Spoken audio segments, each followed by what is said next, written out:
పూర్తయిపోయి 2 సంవత్సరాలు దగ్గర పడుతోంది. అయితే తెలంగాణ రాష్ట్రం సంగతి పక్కన పెడితే ఏపీ రాష్ట్రానికి కేంద్రం నుండి ఒరిగిందేం లేదు అన్నది మాత్రం స్పష్టంగా అర్థమవుతోంది. రాష్ట్ర విభజనకు ముందు 5 ఏళ్లు కాదు 10 ఏళ్లు ప్రత్యేక హోదా ఇస్తామని ప్రగల్భాలు పలికిన కేంద్రం ఇప్పుడు 10 కాదు కదా 5 సంవత్సరాలు కూడా ఇవ్వడానికి నీళ్లు నములుతోంది.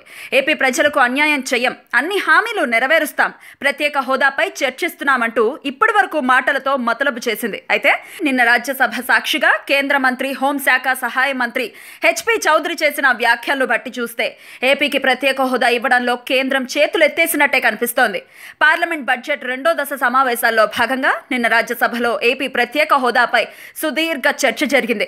ఈ సందర్భంగా కాంగ్రెస్ నేతలు కేవీపీ రామచంద్రరావు, జేడీ శీలం ఏపీకి ప్రత్యేక హోదా ఇవ్వాల్సిన అవసరమేమీ లేదని, 14వ ఆర్థిక సంఘం ప్రత్యేక హోదాకు సిఫార్సు చేయలేదని కేంద్ర మంత్రి చెప్పారు.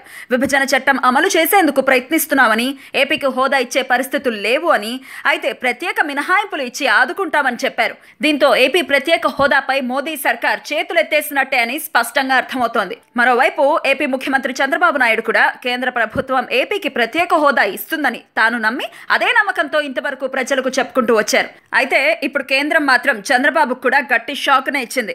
అమరావతి శంకుస్థాపన రోజే ఒక కుండలో మట్టి, ఒక కుండలో నీళ్లు తెచ్చి చంద్రబాబు చెవిలో పెద్ద పువ్వు పెట్టిన మోదీ మళ్ళీ ఇప్పుడు ఏపీ ప్రత్యేక హోదా విషయంలో మరోసారి ఆయన చెవిలో పువ్వు పెట్టారు. మరోవైపు కేంద్రం వ్యాఖ్యలతో ఇప్పుడు వైసీపీ అధినేత జగన్ కు ఛాన్స్ దొరికినట్టే అని, టీడీపీపై ఎదురు తిరగడానికి జగన్ కు కలిసి వచ్చిందని రాజకీయ వర్గాలు చర్చించుకుంటున్నాయి. మరి ఇప్పటికైనా చంద్రబాబు ప్రత్యేక హోదా కావాలని సీరియస్ గా డిమాండ్ చేస్తారో లేక లైట్ తీసుకుంటారో చూడాలి.